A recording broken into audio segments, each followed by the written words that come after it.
We turn now to a battle over making public a Senate report on the CIA's interrogation tactics. In 2009, the Intelligence Committee launched its investigation. 3 years later, the 5,000-page classified report was finalized. The CIA disputed some of the conclusions. Earlier this year, senators learned the CIA searched Senate computers without notifying the committee. And in April, the committee voted to release a summary of the report.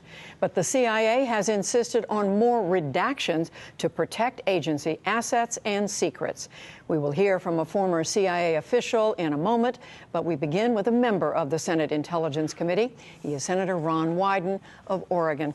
Senator, welcome to the program. Thank you, Judy. Why is it that you want this report released? Judy, the CIA leadership maintained for years that torturing prisoners was essential to obtaining information, that we weren't able to get the information we needed to protect our country without torture. What this report shows is that a number of the claims that the CIA leadership made about the value of enhanced interrogation simply was untrue. And regrettably, it looks like the culture of misinformation at the CIA leadership is still going strong.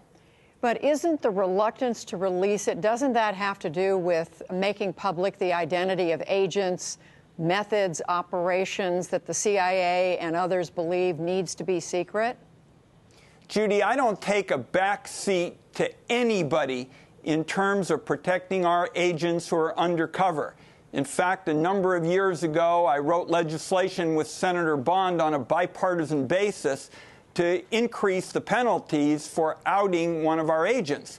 What the CIA is doing here is trying to obscure key facts and trying to keep the real story from coming out. Of course, I would be in favor of redacting any specific identifying information about our very valuable undercover agents. Well, what are the key facts? Just give us a sense of what's a key fact that you think it must come out that the CIA and the administration, whoever's making this decision, is saying no. Well, this report is about misdeeds, mistakes, and utter falsehoods. And the reality is the CIA is asking for something that is unprecedented. For 40 years, since the days of the Church Committee, we have used pseudonyms in order to protect our undercover agents. But if you don't allow pseudonyms, for example, you can't even tell whether we're talking about different people or the same people, and you're obscuring what the narrative and what the public accounting is really all about. Well, it's my understanding that one of the concerns expressed is that even using pseudonyms could be traced to particular individuals and places. I don't believe that stripping out the specific identifying information will cause a problem. And Judy, the reality is, for 40 years, we have never seen a demand like the CIA is making now. The CIA is asking that all pseudonyms, all of them, be stripped out. That wasn't done with the Church Committee. That wasn't done with Iran-Contra. That wasn't done with Abu Ghraib. What the CIA is asking for is unprecedented, and it's very clear what they're interested in is obscuring the facts and covering up a really accurate narrative. Senator Ron Wyden, a member of the Senate Intelligence Committee, we thank you. Thank you. And for perspective from the CIA side, joining us now is John Rizzo, who spent 34 years in the agency's Office of General Counsel. He's also the author of the book Company Man, about his time in the CIA. So, John Rizzo, you heard what Senator Wyden is saying. He's saying this is unprecedented, what the CIA is asking for. Well, first of all, I should make clear that I have not seen this report, not for lack of trying. Several weeks ago, I and other former CIA officials who were deeply involved in this program asked for the opportunity to at least read it before it's released to the world. So I have no idea, as we sit here today, anything about the content of that report.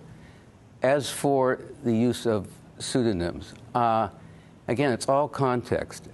And we should clarify, again, we're talking about substituting pseudonyms, other names, for the names of actual people who provided information. That's correct. And I should make clear that we're not talking here about deleting the names of senior people like myself who are public figures. I mean, all of us, I assume, are going to be named by name in the report, and that's fine.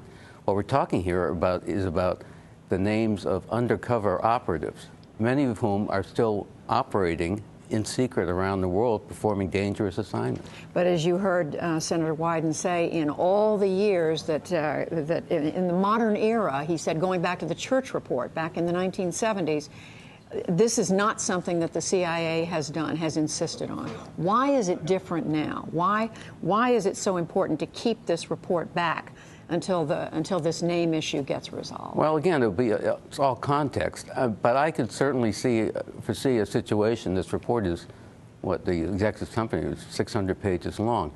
If these pseudonyms, if the same pseudonym for the same person appears at various parts in that report describing the circumstances, what he or she was doing, what country he or she was in, those who are willing to take the time, and believe me, there are people out there willing to take the time, can piece together the true identities, or at least there's a possibility.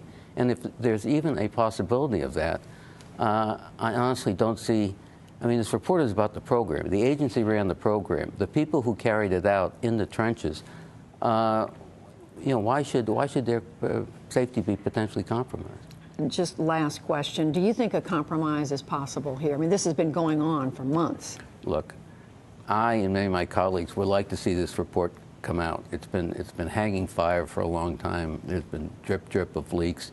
We all want to see it come out. I hope an arrangement can be made. I would note, finally, that it's not the CIA that's driving this process. It is the White House, the administration, the Obama administration, the person of President's chief of staff. So to characterize this as purely a CIA machination to hold up the report is simply unfair and not reflect reality. All right, John Rizzo, former general counsel for the CIA. We thank you for talking with us. Thank you, Judy.